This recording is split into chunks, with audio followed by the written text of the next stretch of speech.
আসসালামু আলাইকুম রহমতুল্লাহি ওবরকাতুহ। সম্মানিত দর্শক, ভারত এবং বাংলাদেশের মধ্যে যে সীমাহীন উত্তেজনা, এটি পুরো বাংলাদেশের মানুষকে অস্থির করে তুলেছে। যারা পলিটিক্যালি কনশাস, তারা অনেকেই ভীত সন্ত্রস্ত হয়ে পড়েছেন। আর যারা পলিটিক্যালি কনশাস নন, তাদের মধ্যে দুটো শ্রেণী। একটা শ্রেণী হলো ভীষণ রকম আতঙ্কগ্রস্ত হয়ে পড়েছেন যে ভারত যদি সত্যিকার অর্থে দখল করে নেয়, তারা তো ইতিপূর্বে হায়দ্রাবাদকে দখল করেছে, তারা কাশ্মীরকে দখল করেছে, এরপর সিকিমকে দখল করেছে। তো সেক্ষেত্রে বাংলাদেশের মতো একটা ছোট রাষ্ট্রকে যদি দখল করে, তাহলে আমার ব্যবসা-বাণিজ্য, জায়গা জমি থেকে শুরু করে আর সবকিছু মিলে আমি তো একটা পরাধীন নাগরিক হয়ে যাব। এবং এই পরাধীন নাগরিক হলে আমরা কি রোহিঙ্গাদের মতো হব? নাকি প্যালেস্টাইনের অসহায় মুসলিমদের মতো হব? নাকি কুর্দি জনগোষ্ঠী, ইরাকের যে কুর্দি জনগোষ্ঠী, তাদের মতো হব? নাকি সিরিয়া সীমান্তে যে ইয়াজিদি সম্প্রদায় বসবাস করে, তাদের মতো হব? বা পাকিস্তানের বেশ কয়েকটি জাতিগোষ্ঠী রয়েছে, যারা দীর্ঘদিন ধরে, যেমন বেলুচিস্তান স্বাধীন, বেলুচিস্তান এবং বালুচ যে সম্প্রদায়, তারা স্বাধীনতার জন্য সংগ্রাম করছে, কিন্তু স্বাধীন পাকিস্তানের থেকেও তারা পরাধীন। এরকম ভারতে অনেক, একজন দুজন নয়, শত শত জাতিগোষ্ঠী রয়েছে, যারা স্বাধীন দেশে পরাধীন হিসেবে বসবাস করেন। তো আমাদের অবস্থা কি ওইরকম হবে কিনা, এটা নিয়ে কিন্তু একটা বিশাল শ্রেণীর মানুষ চিন্তায় রয়েছে। আর নির্বোধ এবং অপদার্থ একটা বিশাল শ্রেণী আছে, যাদেরকে নিয়ে সুমন, কবির সুমন, কলকাতার যে গায়ক, এটা গান গেয়েছেন যে এক নির্বোধ পতাকা মারিয়েছে। আপনার যে ভারতের পতাকা আমাদের দেশে যে মারানো হয়েছে, এদেরকে কবির সুমন বলছে নির্বোধ। আর এই পতাকা মারানো নিয়ে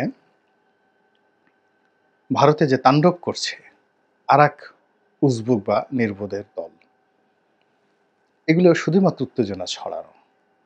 আমি একটা আমেরিকান কেসের কথা জানি, এবং এই কেস ফেডারেল কোর্ট থেকে, মানে একেবারে কাউন্টি কোর্ট থেকে, গ্রামের আদালত থেকে মার্কিন সুপ্রিম কোর্ট পর্যন্ত এসেছিল।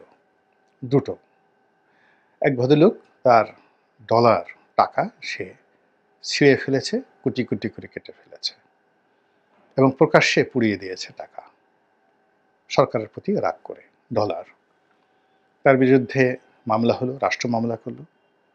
আর এক ব্যক্তি তার পতাকা, মানে জাতীয় পতাকা সে পুড়িয়েছে, তার বিরুদ্ধে মামলা হলো। এখন নিম্ন আদালত সংগতিকারী নীতির বিরুদ্ধে রায় দিয়ে দিল, রাষ্ট্রদ্রোহ মামলা। কিন্তু এটা আস্তে আস্তে আস্তে আস্তে যখন একেবারে সুপ্রিম কোর্টে আসলো, তখন যিনি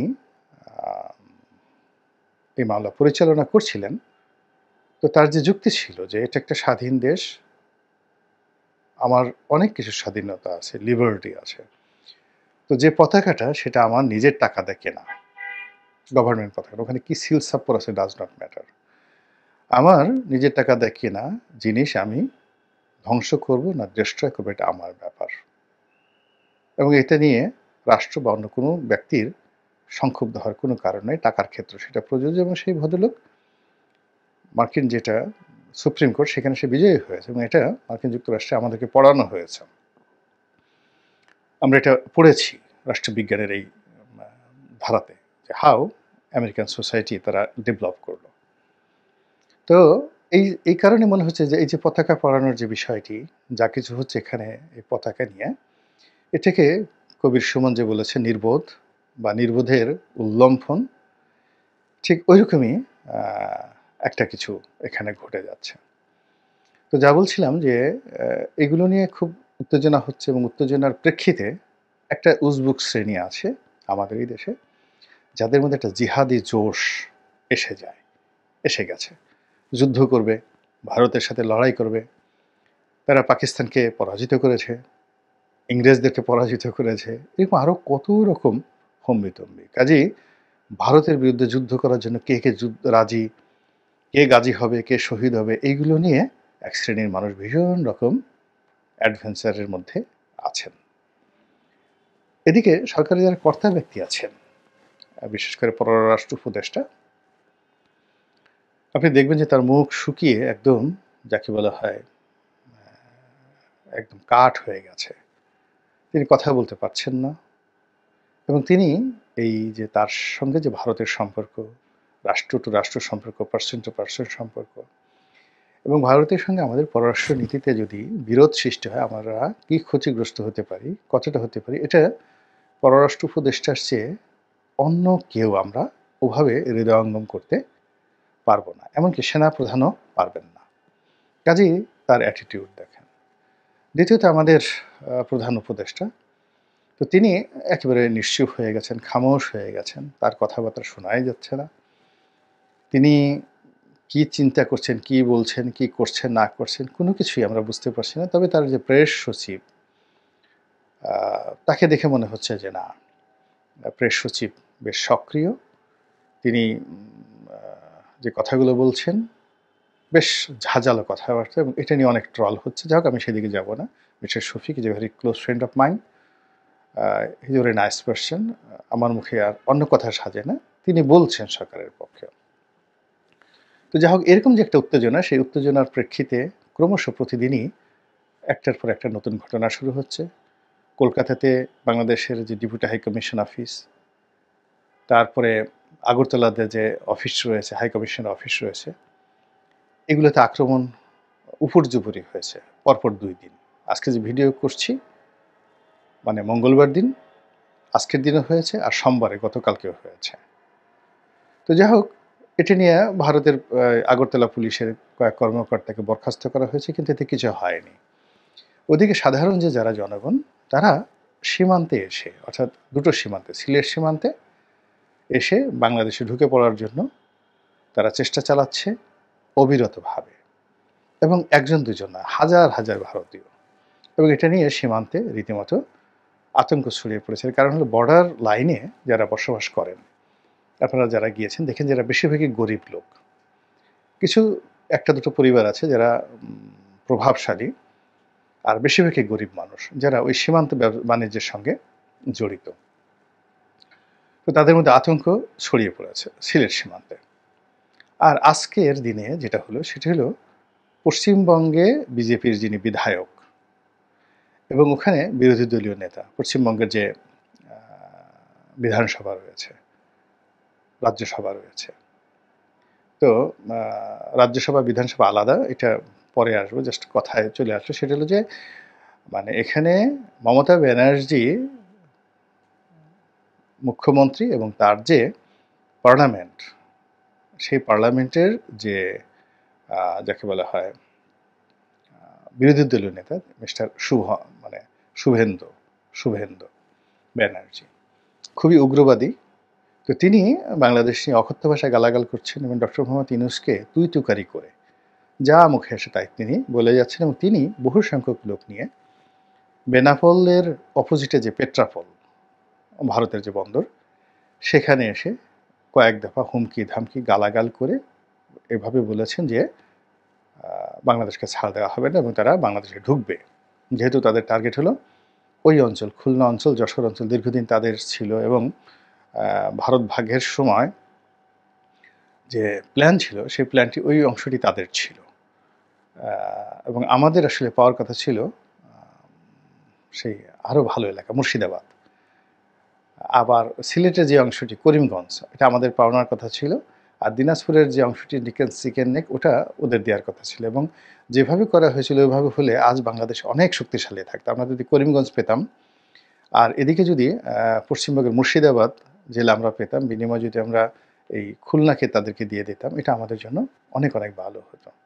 তো এখন তারা আমাদেরকে সেই মুর্শিদাবাদও দেবে না, করিমগঞ্জ দেবে না, কিন্তু আমাদের ওই যে ওই সময়টা যে বক্তব্য হয়েছিল, দিনাজপুর তাদের পাওয়ার কথা ছিল, খুলনা অঞ্চল, যশোর অঞ্চল তাদের পাওয়ার কথা ছিল, এটা এখন তারা নিয়ে নেবে। আর চট্টগ্রাম নিয়ে যে চক্রান্ত, এগুলো তো প্রকাশ্যে কথাবার্তা হচ্ছে। এখন এগুলো নিয়ে ভারতের মিডিয়া থেকে শুরু করে সবাই যেটা বলছে যে বাংলাদেশ সাথে যুদ্ধ করা তো প্রশ্নই আসে না, বাংলাদেশকে একটা টিপ দিতে হবে, তাদের গলা টিপও দিতে হবে না, একটা টুক্কা দিতে হবে, তাহলে বাংলাদেশ তছনছ হয়ে যাবে। এই সকল কথার বাইরে আবার অনেকে বলার চেষ্টা করছেন যে আমাদের উত্তরবঙ্গে যে আমরা এয়ারবেস করছি, যেখানে 50টি এয়ারক্রাফট রাখার জন্য এশিয়ার বৃহত্তম এয়ারবেস তৈরি করা হচ্ছে। তো সেই এয়ারবেসের ব্যাপারে ভারত বাধা দিয়েছে, অসন্তুষ্টি জানিয়েছে, এবং সেটা নিয়ে ভারতীয় পত্রপত্রিকা থেকে শুরু করে কূটনৈতিক অঙ্গন এবং মিলিটারি যে রিসোর্সগুলো রয়েছে, ইন্ডিয়ান মিলিটারি রিসোর্সগুলো রয়েছে, সেখানে বাংলাদেশ বিরোধী প্রচারণা একেবারে তুঙ্গে। এখন আমার প্রশ্ন হলো, বা আপনাদের সকলের প্রশ্ন হলো, যে আসলে ভারত শেষ পর্যন্ত কি করবে? আমার কাছে মনে হচ্ছে যে ভারত কোনো অবস্থাতেই বাংলাদেশের সঙ্গে যুদ্ধে জড়াবে না। বাংলাদেশকে দখল করা তো দূরের কথা, এই সংক্রান্ত একেবারে একটা গুলিও তারা ফোটাবে না। এই সময়টা তাদের জন্য অনুকূল নয় এবং এতে তাদের কোনো লাভ নেই। দ্বিতীয়ত, বাংলাদেশের এই যে 18 কোটি মানুষ, এবং এই 18 কোটি মানুষের সঙ্গে আবার প্রায় 20 লাখের মতো রোহিঙ্গা। তো এই যে বাংলাদেশ যদি তারা দখল করে নেয়, এটা তাদের জন্য যে একটা বিরাট লায়াবিলিটিস হবে, ঐতিহাসিক লায়াবিলিটিস হবে। এর কারণ হলো, এই অংশটি যখন একত্র থেকেছে, অর্থাৎ দুই বাংলা যখন একত্র থেকেছে, এটা ব্রিটিশ সরকারের জন্য, মুঘল শাসকদের জন্য, মুঘলদের আগে সুলতানি আমলের শাসকদের জন্য, সুলতানদের আগে যারা হিন্দু রাজা ছিলেন, চালুক্য বংশ, চৌল বংশ, রাজেন্দ্র, বহু বছর, শত শত বছর তারা চালিয়েছে। কুষাণ রাজ কনিষ্ক, মানে চীনের একজন রাজা ছিলেন কনিষ্ক, দিল্লির সিংহাসনে বসছেন। মানে পুরো জমানাটাতেই এই বাংলা তাদের জন্য দারুল হাবিয়া ছিল, অর্থাৎ পশ্চিমবঙ্গ এবং বাংলাদেশ এই দুটো এক। এবং এ দুটো যখন এক হয়েছে, সঙ্গে সঙ্গে উড়িষ্যা, তারপর ত্রিপুরা এবং বিহার এখানে চলে এসেছে। এবং এই যে বাংলা, বিহার, উড়িষ্যা, ত্রিপুরা এবং আসাম, এগুলো একত্র থাকার যে ইতিহাস, এগুলো হাজার হাজার বছরের ইতিহাস।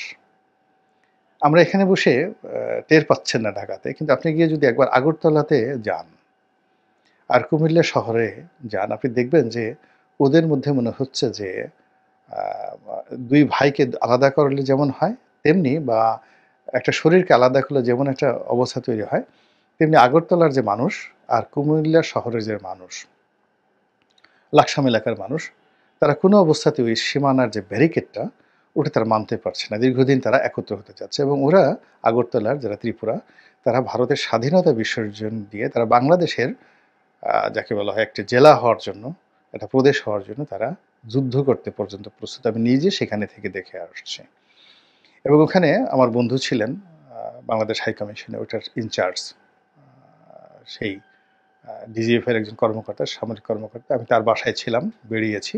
তো আমি ওই পুরো ওদের যে ইন্টেলিজেন্স রিপোর্ট রয়েছে, বাংলাদেশ সরকার ইন্টেলিজেন্স রিপোর্ট এবং ভারতের ইন্টেলিজেন্স রিপোর্টগুলো, এগুলো আমার এই রাজনীতিতে আসার আগেই 2001-2 সনেই, না 92-93 সনে আমার এই জিনিসটা দেখার সুযোগ হয়েছে, 92-93 সনে। তো আমি ওদের মানসিকতাটা বুঝি। তেমনি আপনি কলকাতাতে যান এবং বেশিরভাগ মানুষ দেখবেন আমাদের এখান থেকে গেছে, এবং তারা এই বাংলাকে ভুলতে পারছেন না।